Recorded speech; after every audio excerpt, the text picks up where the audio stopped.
Agora Inês é morta e com certeza você já ouviu essa expressão, mas ela vem de uma história de verdade.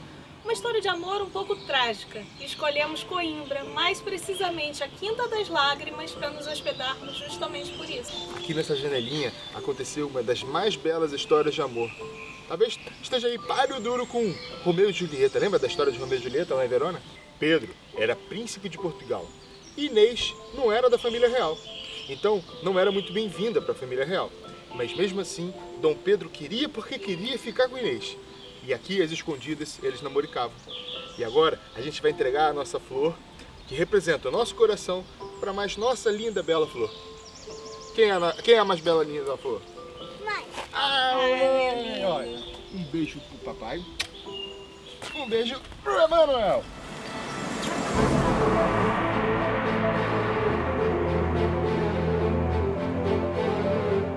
É impossível não falar da Quinta das Lágrimas, local de desfecho da história mais romântica de Portugal, quiçá do planeta Terra. Foi ali que Pedro viveu com Inês, da famosa história de Pedro e Inês. Uma história de amor que resistiu e ultrapassou até as barreiras naturais da vida.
Lá pelo século XV existiram Pedro e Inês, figuras que protagonizam exatamente essa lenda e essa história, que na verdade é de verdade.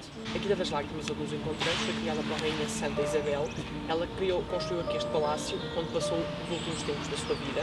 Também aproveitou umas nascentes de água que havia aqui na Quinta, como é o caso desta fonte e a outra que passámos lá abaixo, e aproveitou para as explorar e canalizar toda a água para o convento de Santa Clara a Velha, que ficava um pouco mais à frente da Quinta antes de ser trocado. Uma vez que havia falta de água no convento, ela decidiu encaminhar estas duas fontes para lá. Ela decidiu também que após a sua morte, este palácio fosse apenas usado pelos reis e pelos príncipes com as suas esposas. Portanto, não fosse um palácio aberto à corte, fosse apenas para os reis virem com as suas esposas e os príncipes. Exatamente, uma coisa mais íntima, uma coisa de repouso. E foi precisamente o que fez o seu neto, Dom Pedro, que seria o rei Dom Pedro I. Ele foi casado com uma princesa castelhana, Dona Constança Manuel, quem teve um filho, Dom Fernando, que seria o futuro rei de Portugal.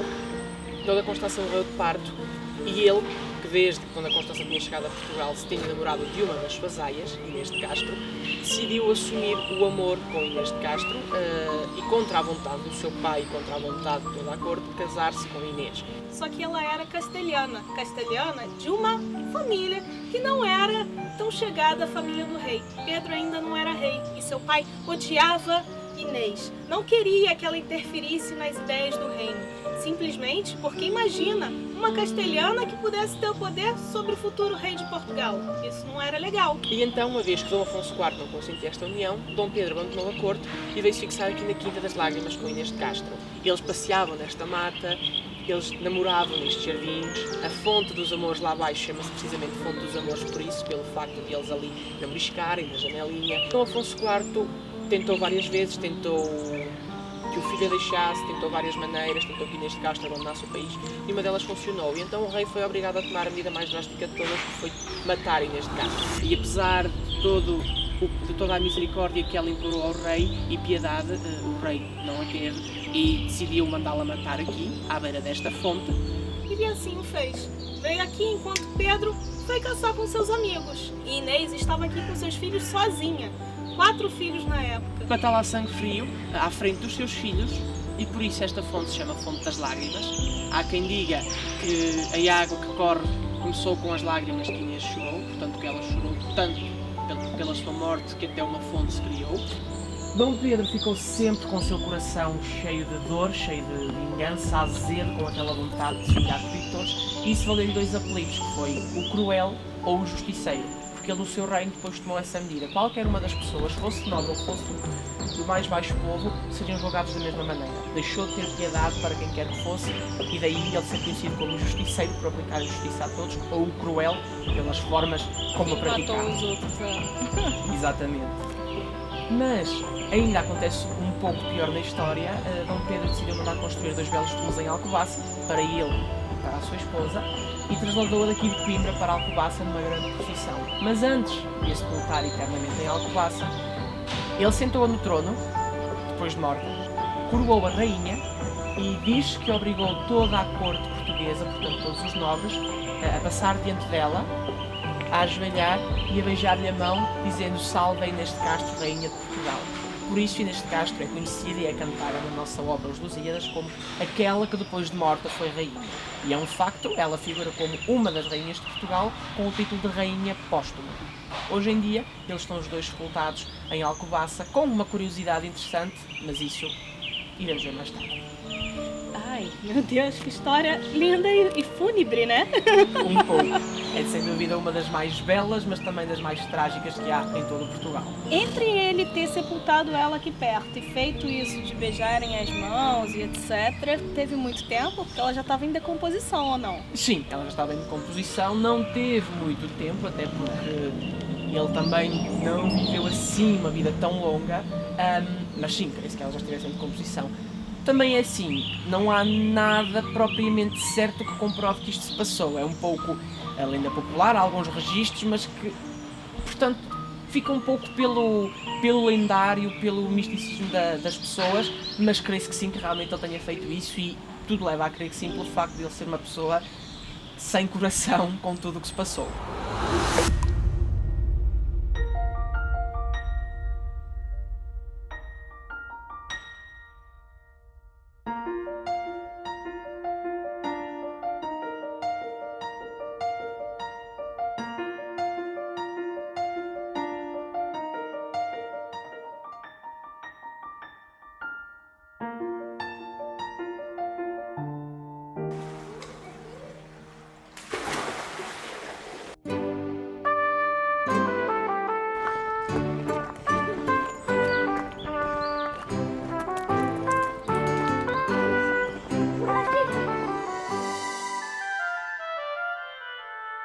Ao entrar no jardim, eu me senti uma princesa. Fui direto para um cenário de história encantada. Consegui ir lá para os séculos passados, onde tudo aconteceu. A história mais bonita de amor e a mais triste também. Comecei a pensar como seria andar por aqueles bosques, ver essas águas, essas árvores, todo o amor que foi empregado por ali. Vi também a tristeza e a história que ficou por toda uma eternidade. O amor que ultrapassa a vida, a morte, barreiras. Uma chance para a gente refletir o quanto que evoluímos enquanto seres humanos. As noções do que é certo, o que é errado, resultado de séculos e séculos de evolução. Será? Será que conseguimos abandonar o nosso instinto primitivo pelo poder? Será que somos capazes de passar por cima de tudo a qualquer custo? A história é feita de histórias que despertam a nossa curiosidade para aprender com os erros do passado e com os acertos também, por que não? Mas o que será que aconteceu? Será que Pedro ainda encontra Inês? Fomos conhecer o Mosteiro do Alcobaça e a visita guiada nos proporcionou enxergar detalhes que, sem conhecimento adequado, a gente não consegue perceber tanto significado. O Mosteiro de Santa Maria de Alcobaça, também conhecido como Real Abadia de Santa Maria de Alcobaça, ou mais simplesmente como Mosteiro de Alcobaça, é a primeira obra plenamente gótica erguida em solo português. É uma das primeiras fundações monásticas cistercienses em Portugal. As dependências medievais que ainda se encontram conservadas fazem do Mosteiro de Alcobaça um conjunto único no mundo. Outras edificações foram acrescentadas nos séculos XVI até o século XVIII, como importante testemunho da evolução da arquitetura religiosa portuguesa. Nessa vista aérea é possível perceber esses anexos. Aqui se cruzam os estilos manuelino e barroco que realçam a epigrafia medieval.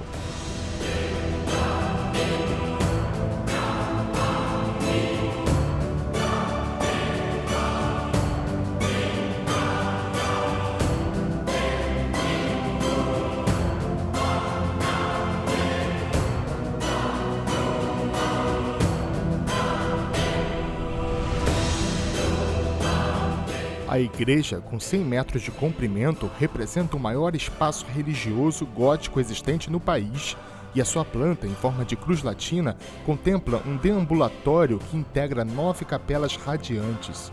Acolhe atualmente os túmulos de Dom Pedro e Dona Inês. Mas estes não são as únicas atrações por aqui. A sala do capítulo, o refeitório, a sala dos monges, dormitório, cozinha e claustros, é claro. O Mosteiro de Santa Maria de Alcobaça está inscrito na lista do Patrimônio Mundial da Unesco. É um tesouro que merece ser observado, contemplado em detalhes. Agora a gente está em Alcobaça e o túmulo de Pedro e Inês ficam de frente um para o outro, para quando no juízo final eles levantarem, um dar de cara com o outro e se reencontrarem.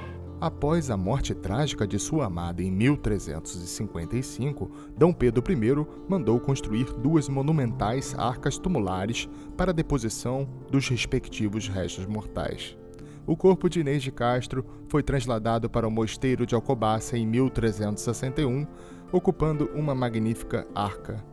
Por ordenação testamentária, Dom Pedro I é também sepultado neste mosteiro, a data de sua morte, em 1367. A Cris consegue ler o que está aqui escrito? É uma palavra que está escrita em latim. Não consigo. O que está aqui escrito é aqueductus. Faz lembrar alguma coisa? Aqueduto. Exatamente. E isto aqui são 2 dedinhos que apontam precisamente para baixo. Nos estão a indicar uma direção. Ora, como eu referi lá fora, o rio Alcoa foi desviado para os frades terem água aqui no mosteiro, terem um sistema hidráulico que lhes permitisse ser autossuficientes. Essa água era utilizada para as várias dependências do mosteiro, que já conseguimos compreender que é um monumento de veras grande.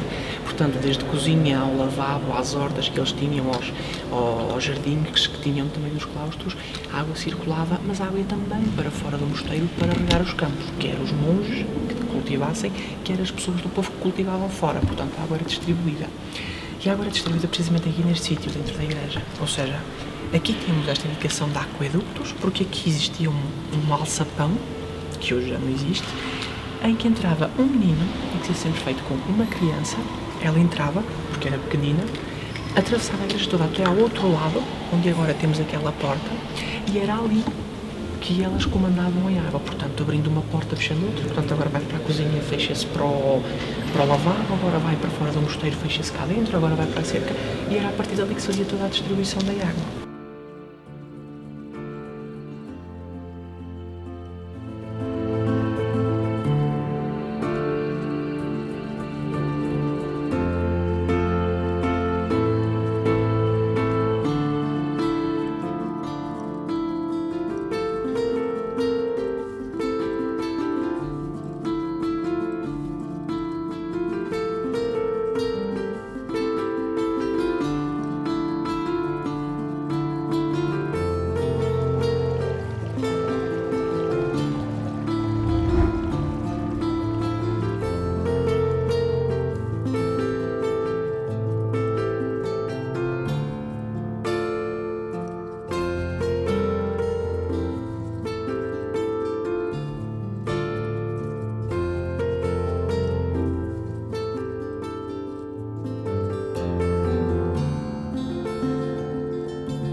Mosteiro da Batalha é um tributo à independência de Portugal. Embora seja conhecido como Mosteiro da Batalha, a designação correta deste monumento é Mosteiro de Santa Maria da Vitória. A verdade é que ambos os nomes remetem para um dos momentos mais importantes da história de Portugal, presença constante na memória coletiva e nos manuais escolares, mas também em lendas como a da Padeira de Aljubarrota. A data que muitos sabem de cor é 14 de agosto de 1385. Nesse dia, não muito longe do local onde hoje se ergue este imponente monumento, Dom João, mestre de Avis, venceu os castelhanos na Batalha de Aljubarrota e salvou a independência nacional ameaçada por uma crise dinástica. Dom Fernando tinha morrido 2 anos antes, deixando como única sucessora uma filha, casada com o rei de Castela, que afirmava assim ser o legítimo herdeiro do trono.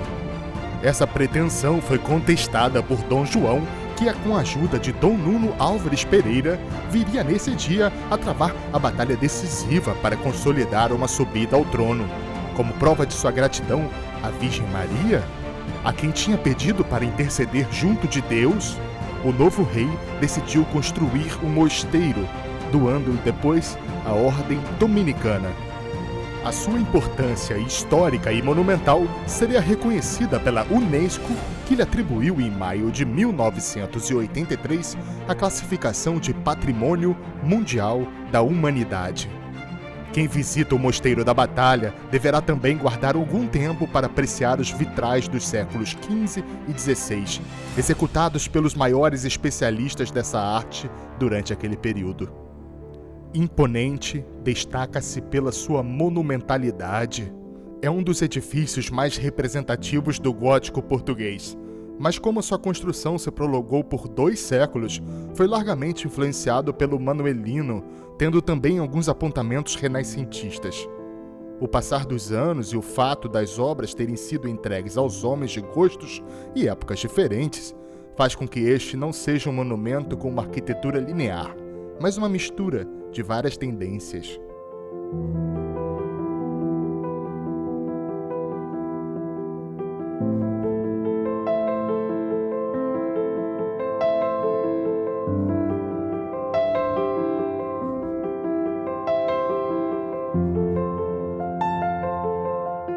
É um dos mosteiros mais bonitos aqui de Portugal. Observar a grandiosidade desta construção nos faz refletir para pensar que naquela época as construções eram feitas para durar séculos e mais séculos.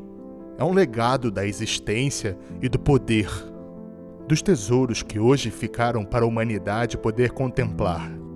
Um local para se lembrar daqueles que foram importantes para a nação.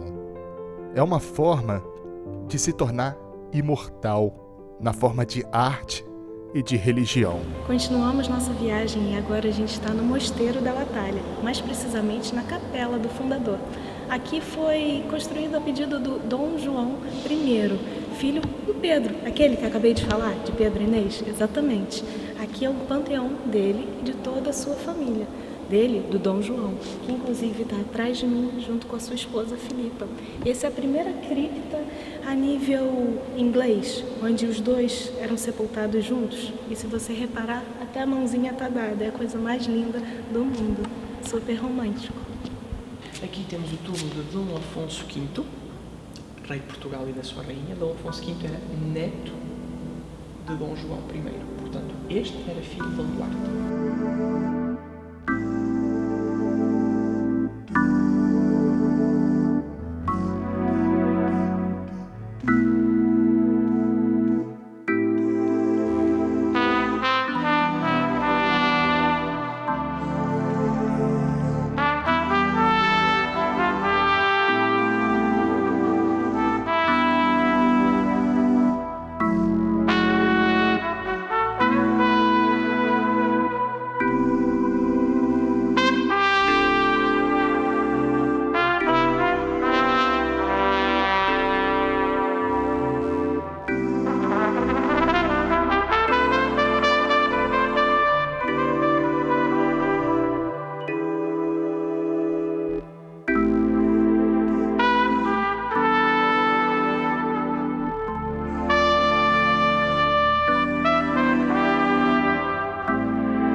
Os dominicanos não são monges, mas sim frades. Não são tão isolados e têm um papel mais ativo.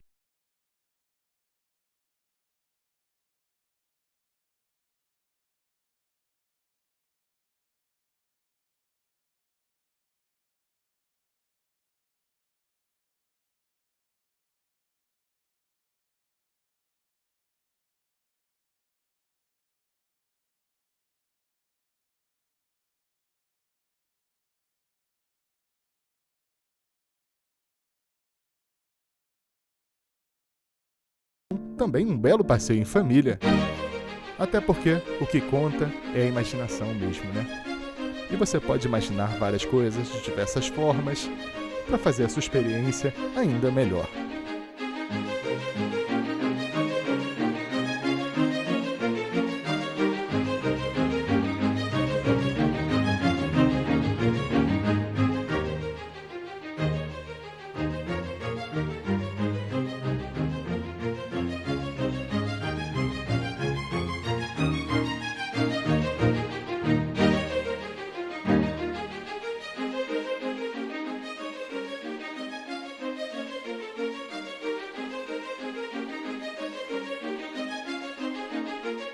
Quem mandou construir esta capela foi Dom Duarte, filho do rei Dom João I e que foi também ele rei de Portugal e é precisamente quem está ali sepultado com a sua mulher, Dona Leonor. Ele copiou o seu pai um pouco em tudo, portanto, uma capela funerária com 8 lados, só que numa versão muito maior. Copiou o túmulo, como nós encontramos lá atrás o pai e a mãe no mesmo túmulo, ele fez o mesmo com a sua mulher, estão ali, com o mesmo pormenor do pai, de mão dada um com o outro.